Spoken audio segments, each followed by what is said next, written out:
Assalamualaikum warahmatullahi wabarakatuh. Di sini kita akan membedah sebuah makalah yang berjudul Islam Periode Dinasti Abbasiyah tahun 750 sampai dengan 1258 Masehi. Dalam makalah ini terdapat sebuah pembahasan yang terdiri dari satu, berdirinya dinasti Abbasiyah, dua, perkembangan dan kemajuan dinasti Abbasiyah, tiga, penutupan dinasti Abbasiyah. Dan di sini saya akan menjelaskan satu subbab berjudul berdirinya dinasti Abbasiyah. Subbab lainnya akan dijelaskan oleh rekan saya nanti. Berdirinya dinasti Abbasiyah.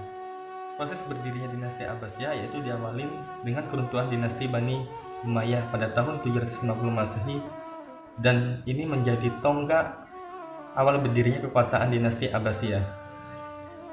Khalifah pertama dari dinasti ini adalah Abdullah As-Saffah bin Muhammad bin Ali bin Abdullah bin Abbas bin Abdul Muttalib.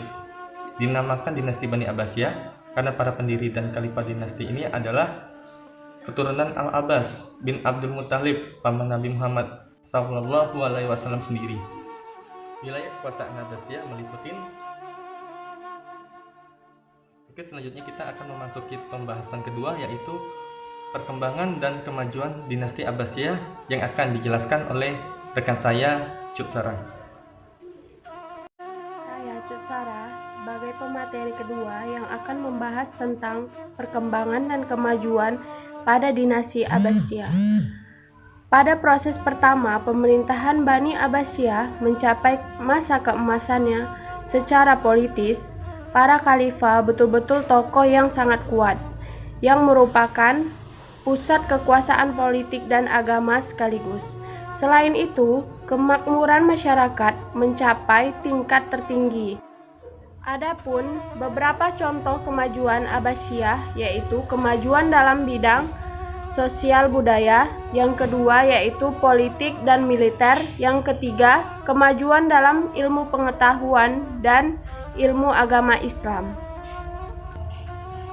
Periode ini juga berhasil menyiapkan landasan bagi perkembangan filsafat dan ilmu pengetahuan dalam Islam. Namun setelah periode ini berakhirnya pemerintahan Bani Abbasiyah mulai menurun dalam bidang politik.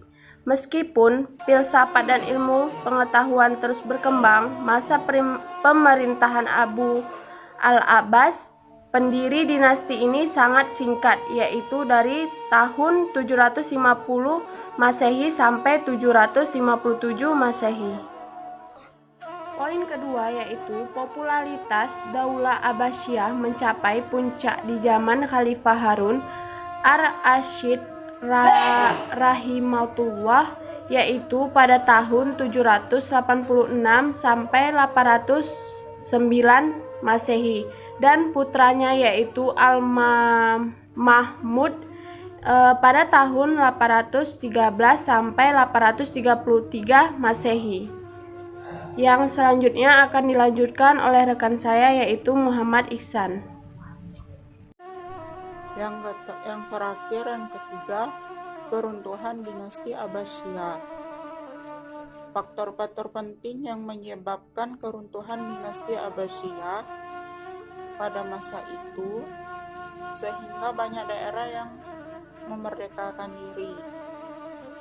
Yang pertama, luasnya wilayah kekuasaan Daulah Abbasiyah, sementara komunikasi pusat dengan daerah sulit dilakukan. Bersamaan dengan itu, tingkat saling percaya diri di kalangan para penguasa dan pelaksana pemerintahan sangat rendah. Yang kedua, dengan personalisasi angkatan bersenjata, ketergantungan khalifah kepada mereka sangat tinggi. Yang ketiga, keuangan negara sangat sulit karena biaya yang dikeluarkan untuk tentara bayaran sangat besar. Pada saat kekuatan militer menurun, khalifah tidak sanggup memaksa pengiriman pajak ke Baghdad. Faktor lain yang menyebabkan peran politik Bani Abbasiyah menurun adalah perebutan kekuasaan di pusat pemerintahan dengan membiarkan jabatan tetap dipegang oleh Bani Abbasiyah karena khalifah sudah dianggap sebagai jabatan keagamaan yang sakral dan tidak bisa diganggu-gugat lagi. Sedangkan kekuasaan dapat didirikan di pusat maupun daerah yang jauh dari pusat pemerintahan dalam bentuk dinasti-dinasti kecil yang merdeka.